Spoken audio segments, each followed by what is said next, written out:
Kia ora and welcome to today's Advent Drink Along. I'm Luke. And I'm Hamish from Isthmus Brewing. Thanks for coming along, Hamish.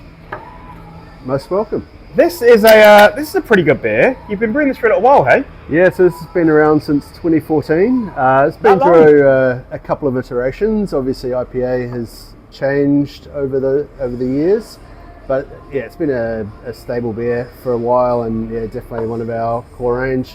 I like to make beers that I like to drink, and I love IPA. Yeah, you like hops? Definitely, yeah. What's the cheers? Cheers. So have you changed the hops that you use in this beer, or is it more like the malt base you've changed over the years? Yeah, so malt base, obviously modern IPA is a lot lighter and more hop focused than it used to be. Yep. And so malt base has definitely had a lot of lightning to it. Hops have been pretty stable throughout the years, maybe a few tweaks here and there, but yeah, on the whole, pretty much the same beer it was, or true to the same beer it was, yeah. Well, it's something I often think about how a lot of drinkers are after the new thing, and it's always the excitement of new seasonal releases and what's new. But actually, when a brewer has a core range beer, or even a seasonal that just comes back every single year, then it's an opportunity to hone it, I suppose. Absolutely, yeah. It's core range is great because you do get to perfect your beer. One-offs, yeah, they're cool. They make a big splash in the market, that sort of thing. Yeah. But for a well-made beer, you often find that core range is where it's at because the brewer's got time to iterate his recipe and his or her recipe and perfect it. Yeah. So Isthmus is you and Caroline. So we founded around 2011, 2012, somewhere around there. Can't remember. Been obviously brewer at Deep Creek for nearly 11 years until that ended. And yeah, Isthmus is my sole exposure to the beer industry at the moment. Yeah. So after Deep Creek wrapped up, you didn't want to go and jump and go and work at another brewery? Had a few offers for things like that, but I decided I was pretty exposed to beer, and with the way or the winds the industry was blowing in, it felt like a good time to have a bit of a pause. Obviously still do Isthmus, so still involved with beer. Yeah. Couldn't have gone cold turkey and left the industry. But yeah, it was a good time to just regroup and have a pause, and yeah, we'll look at what the future holds. Yeah. So for you, is it a nice bit of a contrast, just having your day job and then working on the beer side? Yeah, it's a lot harder actually. Day job's actually quite involved, so don't have as much time to put into beer as I'd like. But that said, I've still got opportunity to do beer and scratch my creative itch with the brewing. So yeah, it's best of both worlds, I guess. Yeah. Don't rely on beer for salary exclusively, but yeah, still get to do beer, still get to follow my passion. So what does the split look like with the stuff that you do versus the stuff that Caroline does? We're pretty much 50-50. She does a lot of the sales, marketing, or social media, that sort of stuff. I'm more operational, I guess. Recipe design, logistics, making sure we have enough beer. Yeah, so operations and sales and marketing, I guess, is the split. But yeah, I mean, I'll dabble in marketing stuff if I need to, and she'll do logistics stuff if she needs to. So yeah, we can kind of cross over. We're talking of marketing. I noticed a lovely shiny award on the front of this can. Tell us about that. Yeah, so gold medal at the New Zealand Beer Awards this year. So that was an honour. We've had awards for this beer previously. Won a top 30 in New Worlds a couple of years back. So yeah, it's good to get that recognition. It's the hardest marketing to get is awards because you can't get those without actually being good beer. And also in the IPA category, it's a pretty crowded category, right? Yeah, competitive category. So absolutely stoked to get the award. Been a passion beer of mine for a while. So yeah, I'm stoked to see it get recognition. Are you involved in judging at all? I am involved in judging. We obviously the judging is completely neutral. You don't get to know what's in front of you, and the stewards also make sure you don't get your own beers. So Pretty fortunate, yeah. yeah, that 10 out of 10. yeah, but it is really good to be involved in that side of the industry and see trends and yeah, just see what the broad brush of the industry is looking like. And beer quality has never been better, so it's a shame that the industry is struggling so much at the moment, because yeah, I've had years where you may not see a good average across the day, but yeah, this year was probably the highest standard of beer entries that I've seen across my tables for a few days. So yeah, it's as I say, a shame that everyone's under pressure, but maybe that's spurring good beer. Yeah, it's sad times seeing some of these closures these days. Yeah, it is.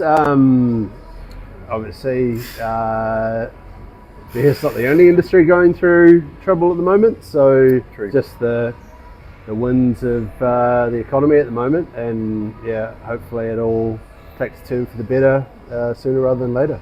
Yeah. So Isthmus have a really cool like brand aesthetic. It's always nice like seeing your cans lined up and they just have a real brand identity, I suppose. Is that whose work is that?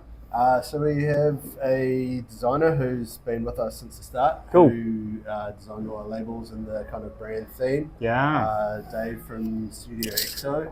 Okay. It's the company, and yeah, he way back before Isthmus was even a commercial entity, he kind of gave us a brand direction and it's the theme of the labels, and we try to keep the core range with that similar Reggie Toto peak and everything, and then our one-offs or more transient market entries have different designs. So, Yeah, very cool. And when you're coming up with new beers, how do you work out the names, or is it like the concepts of the styles, or what comes first? So with our hazy range was a cloud theme. That was kind of planned out in advance. Nice. Sours, we tend to keep it pretty simple, just name the fruits and sour.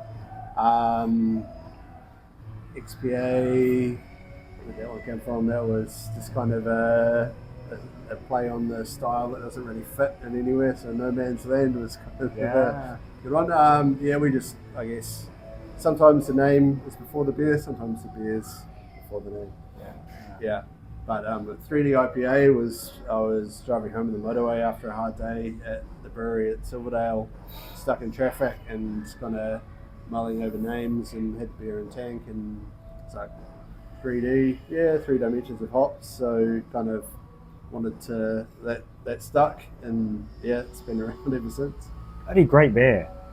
Well, as one of the most medalled brewers in the country for your hoppy beers especially, any tips you might want to share with home brewers that might be watching about how to brew good hoppy beers on a small setup? Because that's how you got into it, right? Yeah, homebrewing. I started as a home brewer. Hops need a good clean fermentation to shine. So a beer that's kind of a simple base recipe but well executed is the allows the hops to shine. And you want to avoid kind of flaws that'll detract or pull away from the hoppiness. You really want to just get out of the way of the hops by executing everything underneath well, and then your hops should shine through. Have you been working with any of these new yeast strains recently? Or do you stick with 05? We use Frothic Buddies, our house, which is, again, they're all along the same sort of theme. They good neutral ale yeast that gets out of the way and just lets the hops shine. In that sense, I'm a little bit traditional. If traditional is someone who's only been brewing for the last 15-20 years. I haven't not being in the brewery day to day, I don't really get a chance to play around with yeast so much. I haven't really I haven't homebrewed since since I started as a commercial brewer. Yeah. So it's a long time. Definitely have felt an itch to brew again at a small scale, but I've got rid of all my kit and I've got no space for a brewery anymore. So yeah, we'll see. I have to work out a way to execute that. Or I've got unlimited beer, so I don't really need it for a beer perspective. It's more creativity, just trying to make something new.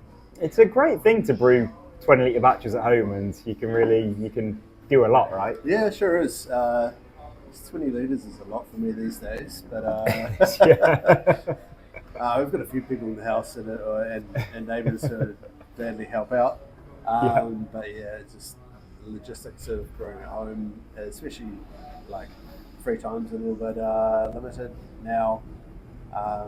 So yeah, giving up half weekends to play around in the garage with pots of boiling liquid. Probably not as spousally acceptable. yeah, bit of a tricky hobby, as you say, when you also have unlimited beer. Yeah. I mean, that's it. It's good to make new styles or experiment, and it's probably one thing that I miss out on a bit more these days. So definitely. Yeah. Well, what's happening with Isthmus? Have you got any set plans for the next year or release schedule? Or yeah, we're ticking along. We're really focusing on core at the moment. Just want to keep everything tight and not take too many chances in the market with new stuff. We'll probably bring out some new stuff, but just with that limited scope for experimenting, it's a little bit harder. And yeah, core is good. You've got the chance to really refine those recipes, or the recipes that have been well refined, and focus on those. Not saying there won't be any creativity, but we're just kind of taking it as it comes at the moment. Yeah, it has to be. Both have to be hand in hand. Hey, you can't just come out with crazy ideas about throwing pineapples in beers, but then not have the technical nous and the processes and the systems and so it seems like it's a careful balance with brewers. Yeah, I mean all the big breweries that are renowned for putting out heaps of releases all have solid core beers at the backbone of their range. So yeah, it's a careful balance and just making sure that core is tight and out there in the industry is good. Is going to be solid for us. Yeah. Oh, thanks for joining us.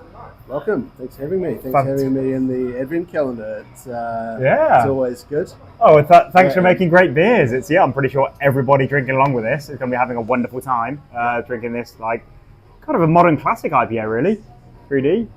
Yeah. As I say, it's been around a long time. Yeah. So good. And, it's tasting great at the moment. So I'm happy that everyone's going to get to enjoy it.